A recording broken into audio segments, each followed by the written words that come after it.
பன்னீர் butter masala main டிஷ்ஷா ghee rice. வாங்க ஒரு குடி குடிப்போம்.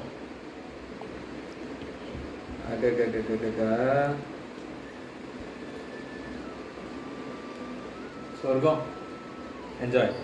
வாங்க பன்னீர் பட்டர் மசாலா எப்படி பண்ணலான்னு பார்க்கலாம். ஒரு கடாயில் 3 ஸ்பூன் ஆயிலு, ஒரு சின்ன பீஸு பட்டை, 2 பீஸு கிராம்பு, அது இல்லாமல் பொடி பண்ணி வச்சுருக்கிறது ஒரு 1/4 டீஸ்பூனு காடமம் போட்டுட்டு லைட்டாக பொரிஞ்ச உடனே நம்ம பெருசாக கட் பண்ணி வச்சுருக்கிற ஒரு வெங்காயத்தை ஆட் பண்ணிக்கிறோம். நல்லா இந்த அளவுக்கு ரொம்ப ப்ரௌனாக தேவையில்லை. ஒரு லைட் ப்ரௌன் வந்த பிறகு 1/2 ஸ்பூன் இஞ்சி பூண்டு பேஸ்ட் போட்டு அதை நல்லா வதக்கலாம், பச்சை வாசனை போகிற அளவுக்கு.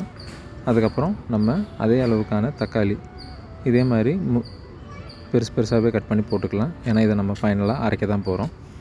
கொஞ்சம் லைட்டாக ஒன்றும் பாதியமாக அரைஞ்சிட்டாலே போதும். அதுக்கப்புறம் ஒரு 20 பீஸு ஹோல் கேஷ்யூ ஆட் பண்ணிவிட்டு அதை நல்லா வதக்கலாம். வதக்கிட்டு ஒரு மிக்ஸி ஜாரில் மாற்றிக்கோங்க. மாற்றிட்டு இந்த மாதிரி ஒரு ஃபைன் பேஸ்ட்டாக அரைச்சி எடுத்துக்கலாம். அடுத்து ஒரு கடாயில் ஒரு 50 கிராம்ஸ் அளவுக்கான பட்டர் போடுங்க.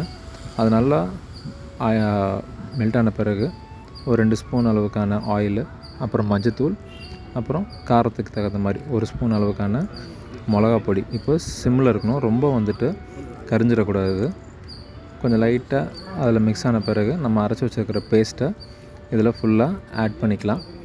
ஆட் பண்ணிவிட்டு இப்போது அதை நல்லா நம்ம வலித்து எடுத்துக்கிட்டு எல்லாத்தையுமே நல்லா மிக்ஸ் பண்ணி விட்டுடலாம்.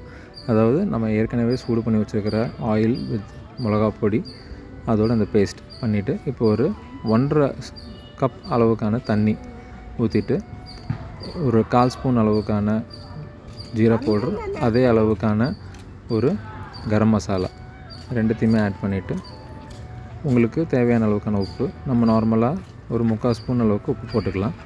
நல்லா கொதித்து வரணும். இப்போ கொதிக்கிற டைமில் பாருங்கள், திக்னஸ் இப்படி தான் இருக்கணும்.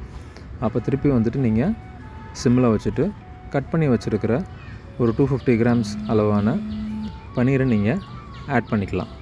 ஆட் பண்ணிவிட்டு கழுவி கட் பண்ணி வச்சுருக்கிற கொத்தமல்லி இதை லைட்டாக போட்டுட்டு அதோட நீங்கள் நல்லா மிக்ஸ் பண்ணி விடுங்க. அதுக்கப்புறம் அதே அளவுக்கான கஸ்தூரி மேத்தி நல்லா பொடி பண்ணி அதையுமே சேர்த்துக்கிட்டு நல்லா மிக்ஸ் பண்ணிடுங்க. நீங்கள் இந்த கஸ்தூரி மேத்தி போட்ட உடனே உங்களுக்கு வீடே கமக்கிற மாதிரி ஒரு ஸ்மெல்லு வரும்.